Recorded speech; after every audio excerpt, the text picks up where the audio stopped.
এই উচ্চারণটা আপনারা দেখতে পাচ্ছেন সবাই যে পজেস অধিকার করা বা দখল করা P O double S E double S pauses.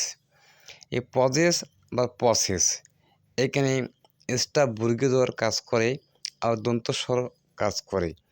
তা একটা উচ্চারণ মূলত দুইভাবে হতে পারে।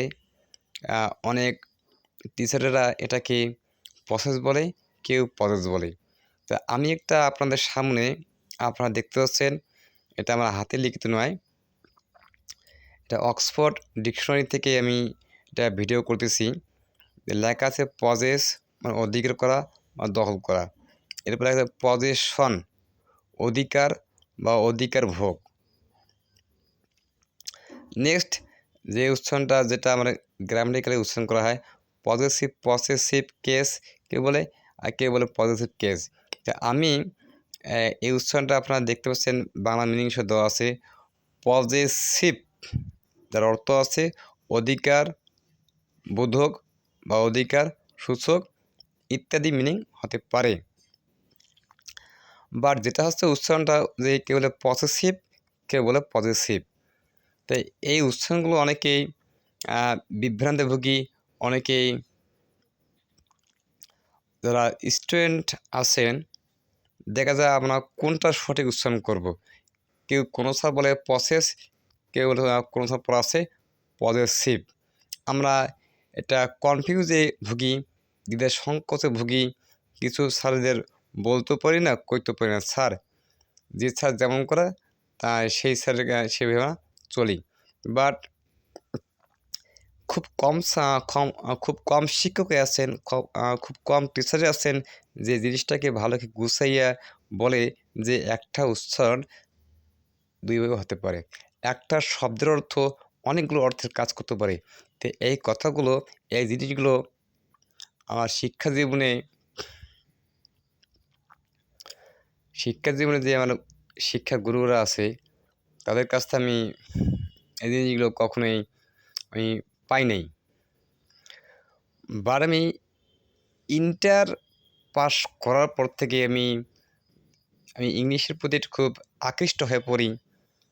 বিভিন্ন ডিকশনারি ফলো করি, গাইড ফলো করি, উচ্চারণের তারতম্য দেখি।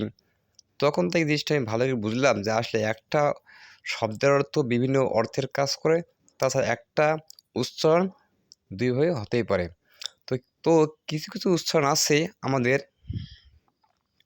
যেটা দুইভাবে বলা ঠিক না, উচিত নয়, যেটা সারা বিশ্ব আমাদের একটাই উচ্চারণ করে।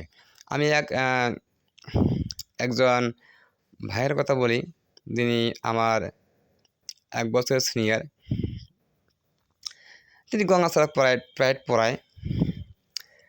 তিনি কোন স্টুডেন্টকে পড়াচ্ছে, একটা স্টুডেন্টের ওয়ার্ড দেখলাম যে ভাইয়া এটা কী জিনিস হবে বা স্যার এটা কী হবে। তাই আমি ওখানে বা দাঁড়িয়ে আছি, উনি বলতেছে PIOUS, বলতেছে এটা পাইয়াস।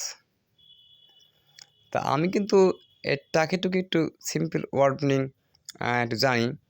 তা আমি চিন্তা ভাবনা করলাম যে এটা যদি PIOUS যদি পাইয়াস হয়, আমি তো সারাটা জীবন বিভিন্ন গাইড পুস্তকে পড়ালাম পায়াস। তা আমি এবার কোনো এক শ্রদ্ধেয় টিচারকে স্মরণ করলাম, স্যার এটা কি হতে পারে? এই ভাইয়াটা এরম উচ্চারণ করছে, বলছে পাইয়াস। তা ওই স্যারের মন্তব্য, ওই স্যারের বক্তব্য পাইলাম, ওই স্যারের কাছ থেকে জানতে পারলাম। স্যার বলল, তিতাস দেখো, কেউ যদি এটাকে পাইয়াস বলে তাহলে তো পিঁয়াজও হয়, PIP আস OUS পাস আস পিয়াস। তা এই পায়াসকে পিয়াস বলা যাবে না, পায়াসও বলা যাবে না। ম্যাক্সিমাম গাইড পুস্তক বা ডিকশনারিতে ওটা পায়াস বলা আছে। অর্থাৎ সারা বিশ্ব এটাকে পায়াস বলেই সম্বোধন করে। তা এভরিবডি, প্রিয় শিক্ষার্থীবৃন্দু, আশা করি আমার এই ভিডিও থেকে আপনারা অনেক কিছু জানতে পারছেন, অনেক কিছু শিখতে পারছেন। আপনাদের ভিতরে অনেক প্রশ্ন হয়তোবা ইতিমধ্যে উত্তর পেয়ে গেছেন।